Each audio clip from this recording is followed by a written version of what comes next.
Hello everyone, welcome back to my channel. Today I'm making wooden plywood utility boxes, and I made them because I need something that is the appropriate size for what I want. They stack. I don't have to worry about plastic breaking and chipping. They don't have any handles on them. You just lift the lid off, so they stack perfectly. I can label them if I want. I'm not even going to finish them. They are just the way I'm using them. Now, the reason I did that is because I have plastic and I couldn't find the right size for starters. I don't like plastic because there's such a waste of space with plastic. You know, you look at it and the angled sides, and they do that because it's less expensive to ship and you can ship more of them by having slanted sides like this. But look at all the waste. You know, you waste, and on this size, you're wasting pretty close to 2 inches because of the lip all the way around. Then when you put two of them together, look at here's another 2 inches of space here because you can't put them close together. So they just waste so much space. You know, they're inexpensive, they're readily available, and you can get them in many different sizes. But I just decided finally I needed to do something better long term and make some wooden boxes. Now I also happen to use, and you've seen this on my affiliate link, a product called Max Cut. And you can download it for free. You can use it for free as long as you want. If you want the advanced version, you can upgrade to that for a month or 2 or 3 or more. And that way you get more features. So if you're rebuilding your kitchen cabinets, for example, you might want an extended version that gives you more options of things to do. But for me, this actually worked great. So this isn't a tutorial for them. It's a free download, free use. Go and check it out, and you'll find out how easy it is to use. But let's jump in. So I did do a quick dry fit at the table saw, and there weren't any surprises. So I've taken a minute and done some sanding on all of these, and you can see there's the top and the bottom, and you can see from the rabbets on those, there's the 2 sides, and the ends are just plain. I've done nothing to the ends. So let's do a quick dry fit here.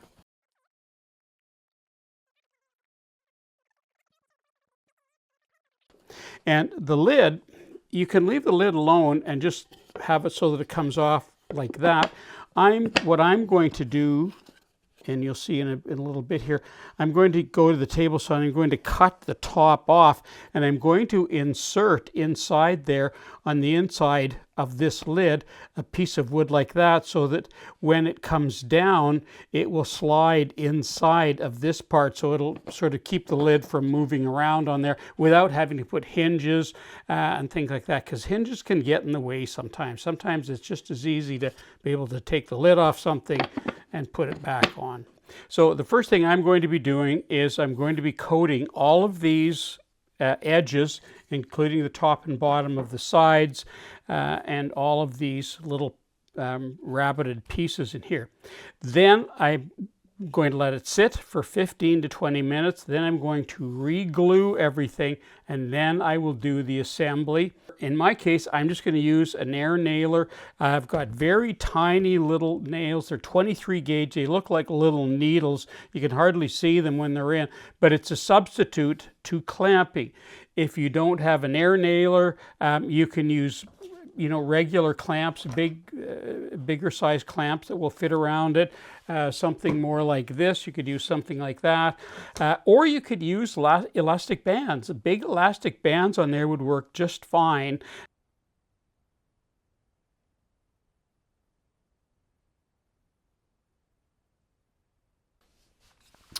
Okay, that first layer of glue that I put on everything is all dry. That's been sitting about 20 minutes.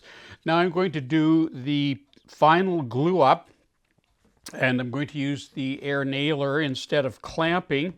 And I'm going to speed this all up because it's not really all that exciting. But I am going to put glue on all surfaces. I always do that, and I've done that forever because I found out the hard way that when you don't put glue on both surfaces, very often you get a weak glue joint, and I don't want any loose glue joints on these little boxes. So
Okay, there we go. Actually, the tape almost works like a hinge on there. That's lovely. What a lovely box. Nice and sturdy, nice straight level corners. I like that. All right, now the next thing we need to do is put a lip on the inside. Let's show you that.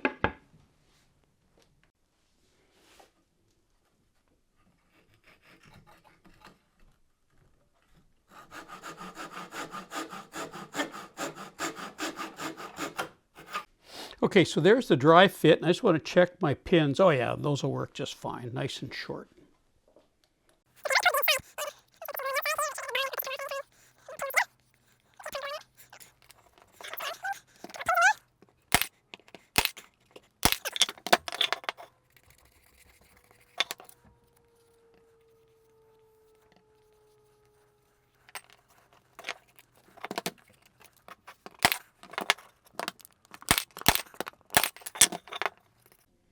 Okay, before I do some trimming, I just want to do some stropping on my plane blade here. Make sure it's absolutely razor sharp. Yeah, you can see the shine on that. All right, that's good. It doesn't take much.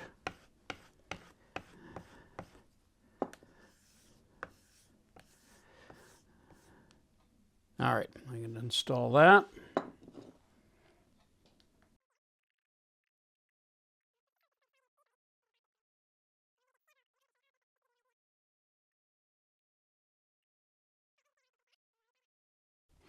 Okay, I've trimmed those down.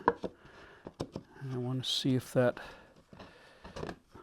Now that's actually backwards. It does fit in there. That's good. It's a little bit snug, but that should be the way. Yeah, that fits in just a tiny bit easier. So it does fit in both ways, but that's the easy way to do it. Okay, so very quickly, we're in my office and I've uploaded Max Cut onto my computer. And basically, we're going to be making 3 more of these identical boxes. So 3 boxes, we've got 3 tops, 3 bottoms, 6 sides, and 6 ends. And I've already gone ahead. You may not be able to read this, but you'll still get the idea. So there's the box tops, and you can see there's 3 box bottoms, 6 sides, and 6 ends. What I'm going to do now is optimize this because I'm using birch plywood, expensive birch plywood, and I want to get the best cut out of it. So now that I've got my sizes input, I'm going to optimize, and it goes out and it creates this map of how I can get the best cuts.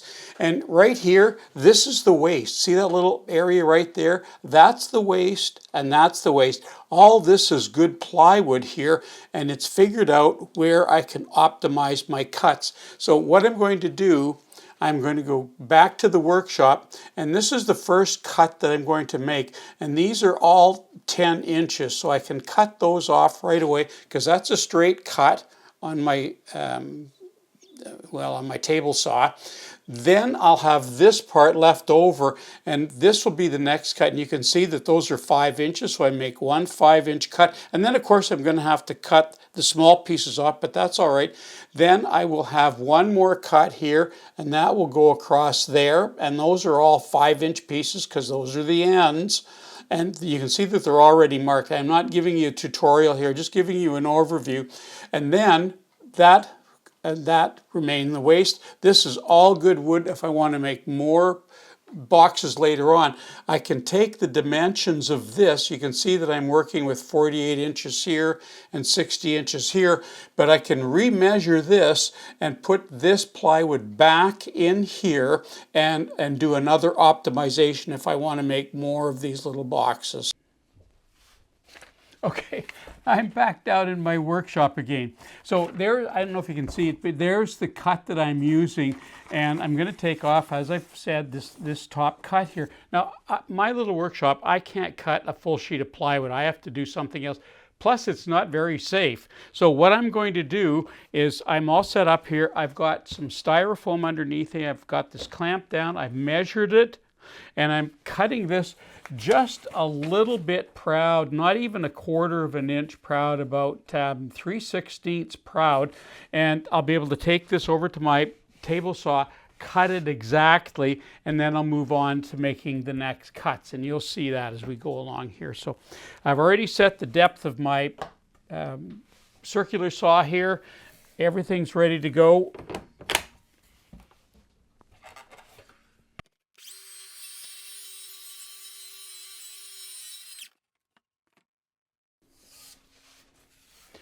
Okay, now I'm just going to reposition the plywood, and I'll make the following cuts the same way I made this one.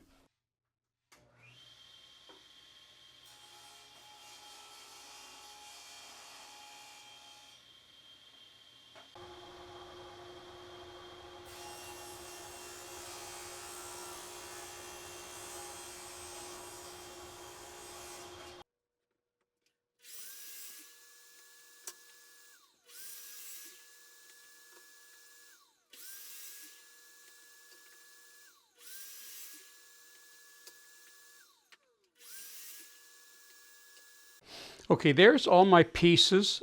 Those are the ends. I can push those off to the side.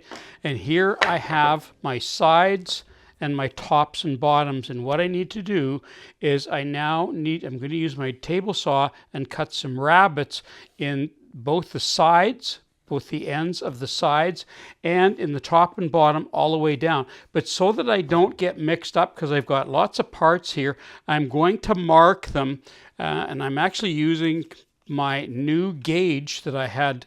Actually, I had this guy custom made for me a couple of months ago. I just love this thing. The reason, I'm not going to get into the details, but quickly, I can put a pencil in this side and one of my felt pens. And of course, I use felt pens so that you guys can see what I'm doing.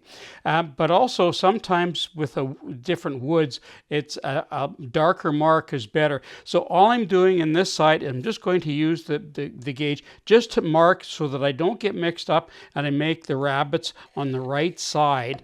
And that's all I'm doing, is I'm just going to go through. And you'll notice I've also changed my pens.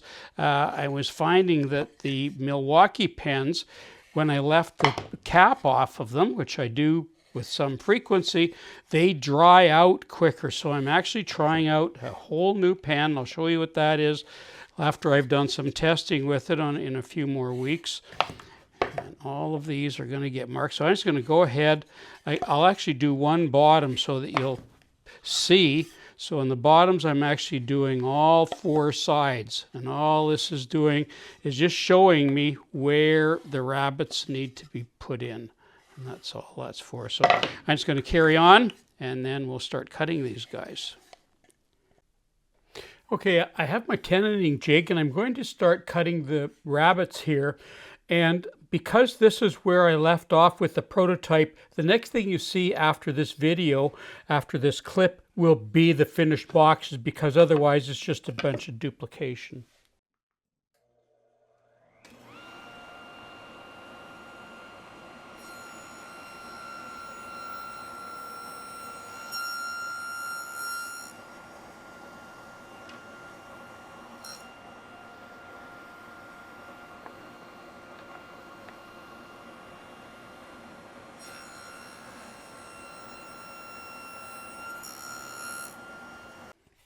Well, that concludes my video for today. There's my prototype, and the other 3 that I made right after that, all basically identical, and the lids come off, they sit nice and flat, they stack perfectly.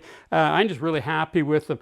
There's all of my scrap, and behind me on the wall, well, sitting on the top of the bench here, you can see that's the plywood that I have left over. So, you know, out of all that, that's all that I have waste, and I'll probably be able to use that somewhere. But all in all, I'm just really happy with the way these boxes turned out. They're the perfect height. They'll sit nicely in my shelving unit, and I can put labels on them if I want so that I can see what's in there. I'm Colin Cadet for Woodwork Web. Thanks for watching.